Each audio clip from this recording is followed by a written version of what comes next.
Hi, we're here today with Dr. DeTrice Rogers, as I understand, you're a native of San Francisco. Yes. And you've been gone quite some time, and you're now back here doing this interview today on you and your study here in San Francisco. How does it feel to be home?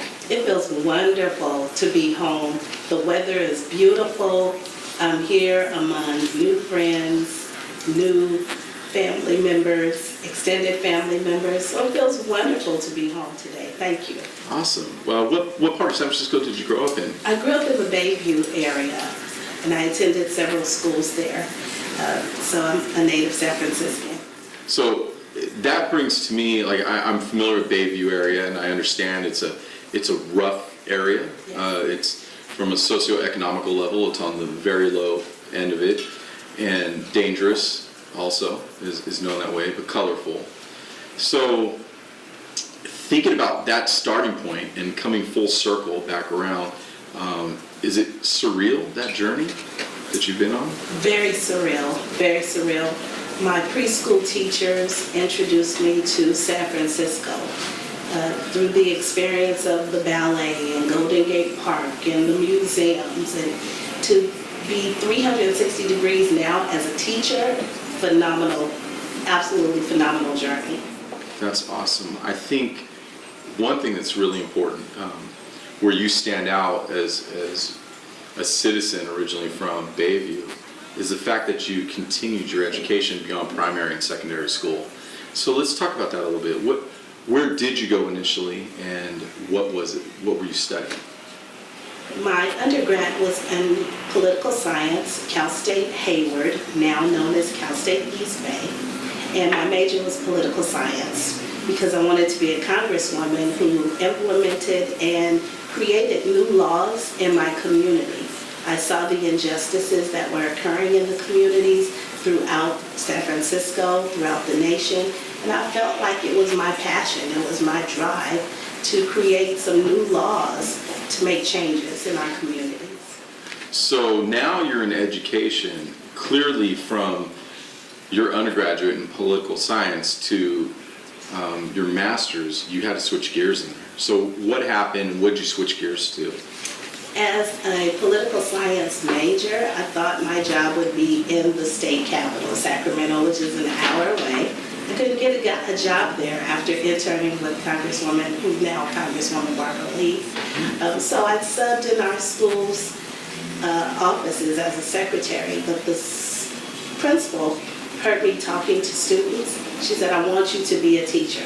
When she said that to me, the light bulb came on, and I said, yes, that is my calling, that's my passion. I need to be a teacher. So I applied for a teaching position, and I've been teaching now for 14 years. That's great. In your master's for education, what did you focus on? My focus in my master's degree was in urban education, mathematics, and manipulatives. Did you do a thesis? I did. My thesis was on mathematics and manipulatives, which was an interesting study because my education career started as a math teacher. So in that study, what about it do you think applies to where things are today in the classroom culture, the level of students' education when we're regarding STEM, and what do you still carry today from that study? Well, the study or the research focused on manipulatives, which is the physical learners, the physical or the kinesthetic learners being able to touch their learning. Absolutely good research and outcomes, because students, from a teacher's perspective, it was a qualitative study. Teachers were able to but promote and state that using manipulatives did increase student engagement and student learning. Currently today, students who are physical learners need manipulatives. Well, now they're using computers or computer aids to assist them with their learning. So I see the circle with the master's thesis that I've completed and what's currently happening today in 2017. So do you find with manipulatives that it affects a lot in differentiated learning? Differentiated learning, which you know, each person has their own learning style. Could you explain the different learning styles? Sure, absolutely. There is definitely differentiated learning in the classroom because there are visual learners, oral learners, physical or kinesthetic learners, logical learners. And because there are several types of learners in the classroom, teachers should address and approach each student differently to help them learn best. Okay, great. And when you were doing the master's program, you now have a doctorate. Could you tell us what your doctorate was in? And actually, where did you study your master's? My master's and my teaching credential was obtained at Holy Names University in Oakland. Okay, great. So moving on to your doctorate, what was your doctorate in? Where did you study that? Explore it a little bit with us. Sure. My master's, so I have two masters. My second master's was in Christian counseling, and then I moved further along in the program and acquired a doctorate in Christian counseling as well. Okay, so this is pretty interesting to me. I look at your initial part of your education journey is Bayview District here in San Francisco, growing up in a impoverished area. Now, from that, you decided to continue your education. You went into political science for your undergrad, thinking that you're going to get into politics and change laws and write laws or what have you. And then secondarily, you switched gears and you went over to education, where you did mathematics, manipulatives, and also urban education. Correct. Correct. And then from there, you went on to Christian counseling. So those are all unique in their own way. Did you at any point see a pathway and how those could help your approach or to understand who you're helping? I did see the connection and the pathway with all of the degrees that I've acquired. The correlation between all of them is that I can communicate with people. I don't want to be the academic or the educator who just teaches according to the textbook. I want to build relationships with my students, and that's what I have done as a doctor of Christian counseling, just having that spiritual connection or just that human connection with my students over the last 14 years. So that's great. You're taking those different skill sets and you're putting them into your foundation. Do you find that it gives you an ability to listen to your audience, being your students and who you're helping, from multiple perspectives? Most definitely. I have the ear to hear. So it's one thing to just listen to my students, but it's really a different aspect or a different perspective to hear them from the heart and to encourage them to do better, to change their way of thinking, to move through life differently. So we're here today because of the independent study that you did in your classroom. How did you come to learn of them? I was on a social media platform and I noticed Derek O'Neill's blog post. So I inquired about the product. Okay, and what was your immediate thoughts and emotions in regard to this product, and what was the product? My immediate thought was, I definitely need to get this product in my classroom. My emotion was, oh my goodness, yes, there's a product out there that will definitely help my kids to advance academically. And then what was your first action once you realized those things? I contacted Mr. O'Neill through instant messaging and I asked, how can I get information about the product? So he forwarded me the website address. Okay, and then after looking at that, what did you feel were your immediate obstacles? Well, after viewing the video on their website, my obstacle definitely would have been, how do I get this product in my classroom without finances, without funding? Okay, and then so how did you decide that you wanted to do an independent study and also approach New Ed in order to get their permission to do your independent study? I contacted my principal and I told her about a product that would help our students. She gave me the thumbs up, the go ahead. So then I contacted Mr. O'Neill, I contacted New Ed to find out what were the steps for me to get their product in my classroom. And I explained to them that my funding was limited, my resources were minimal, but how can I get this product in my classroom? So once you approached them, clearly they said yes because the study's complete. How did you feel when that happened? I felt elated. I felt like my students had an opportunity to advance with a reading platform. Okay, so from what you saw in regard to the study, plus, the product, and what you knew you wanted to do with the study, what was the story that you created in your mind that would happen? The story I created in my mind that would happen was students would understand their learning style and learning personality. Students would get an opportunity to increase academically or to level up academically by understanding who they are as a learner without the inhibitants of being possibly a second grade reader being in a sixth grade class. Okay, clearly you had initiative to even get to this point, but I'm curious as to what are your strengths and what are different things about you that you know people will listen or want to follow or be connected with? Well, I'm definitely a leader. When I see projects, when I see advancements, I go for them and they manifest. Because things that I aspire manifest, people who are around me see my determination, they see my motivation, therefore they follow me because they know that I am going to make it happen. And so what benefits them by joining you? By joining me, what benefits them is their level of confidence. They feel hope. They feel like they can achieve and acquire things that they probably were afraid to step out into before. So at the end of the day, at the end of the experience, they've had the opportunity to grow from those. Correct. And so they're confident through your confidence of just diving in feet first that there's something that can come out of it. Correct. Okay. So now you're doing the study. We need to understand the parameters of the study. Well, let's talk about that a little bit. What was the duration of the study? The duration of the study was 6 weeks, 1 hour per day for 5 days a week. So that's 30 working days. Correct. Okay.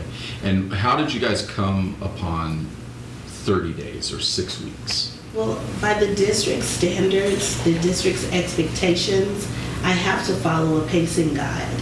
So I only had a small window of opportunity each day to implement the study in my classroom. How easy was it to implement to the kids? The implementation was very easy because the students were excited to embark upon something that they've never experienced before. 1, a pilot program, and 2, understanding how they learn best. When you said pilot program, it's your program, and since you're separate from the New Ed, it's your study, correct? Correct. Did New Ed have any part in telling you what to do or how to do it? Not at all. Not at all. It was all me in the implementation, the duration of the program, and the conclusion. And to add to that, we're going to continue the study until June. Did you decide to go to June yourself, or is that you and your principal combined? That's the principal and I combined. Was there any discussion with New Ed about it? How helpful have they been? New Ed has been very helpful, and I shared with Mr. O'Neill and Mr. Coleman how the principal would like to extend the program into June to collect more data to see if students were changing their perspective toward education, to see if their reading levels would increase or decrease after state testing, or to see if the program really has been effective. From an educator standpoint, what obstacles or what are your typical major obstacles in regard to your students? The major obstacles are that by sixth grade students, some of them are reading at a second grade level, some are reading at a third, fourth, fifth grade, or even sixth grade level, and a couple of students are reading at a 10th grade level. Okay, and when you're talking about second and third grade level from sixth grade students, are there issues with engagement? Are there issues with home life affecting the classroom? Things like that. Could you expand upon that? Sure, there's a lot of things that impact students' reading abilities. 1, they did not receive a foundation in reading, phonics development, consonant blends, understanding inferences, cause and effect, story elements, a whole bunch of items are the reasons why students are not reading at grade level in the 6th grade. Home life is definitely one of the main impactful elements why students are not reading at grade level. What problems or what things make it difficult for students to engage? What inherent issues do you come across?